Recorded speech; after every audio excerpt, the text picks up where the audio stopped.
ખેડૂત મિત્રો, આપણે સ્ટ્રોબેરીના ખેતીની વાત કરીએ તો આજે સ્ટ્રોબેરીના ખેતીના પાકના અંદર આપણે સ્ટ્રોબેરીનું હાર્વેસ્ટિંગ ચાલુ થઈ ગયું છે, એટલે ખેડૂત મિત્રો કટિંગ ચાલુ છે. તો તમે સ્ટ્રોબેરીનું આપણે હાર્વેસ્ટિંગ જોઈ શકો છો. આ સ્ટ્રોબેરીનું ફળ છે જે આપણે કટિંગ આજે ચાલુ છે.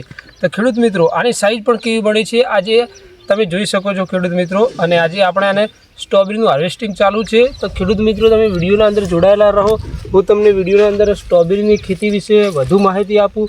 તો ખેડૂત મિત્રો, આપણે આ સ્ટ્રોબેરી વાયાને આજે કમસે કમ 80 થી 85 દિવસ થઈ ગયા છે અને બહુ સારું હાર્વેસ્ટિંગ ઉતરી રહ્યું છે ખેડૂત મિત્રો.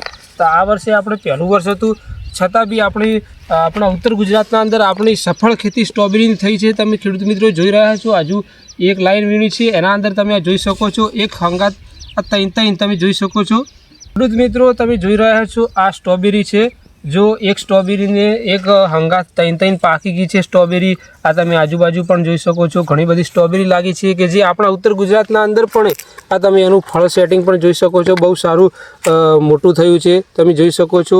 આટલી સ્ટ્રોબેરી તો આપણે ખાલી ફોટોના વિડીયોના અંદર જોઈ છે, પણ આપણા ખેતરના અંદર પણ આટલી મોટી થાય છે. તો તમે જોઈ રહ્યા છો ખેડૂત મિત્રો, આજે આપણે સ્ટ્રોબેરીનું જો આ ઉત્પાદન નીકળે છે, જે ફળ નીકળે છે એનું કટિંગ ચાલુ છે. આજે ફળ વીણવાનું ચાલુ છે.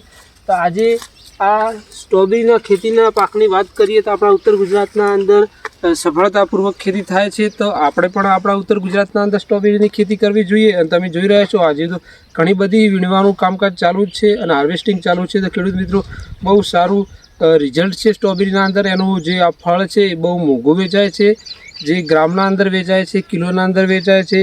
તો ખેડૂત મિત્રો, વિડીયોના અંદર જોડાયેલા રહો. હજુ પણ હું તમને નવી માહિતી આપતો રહું.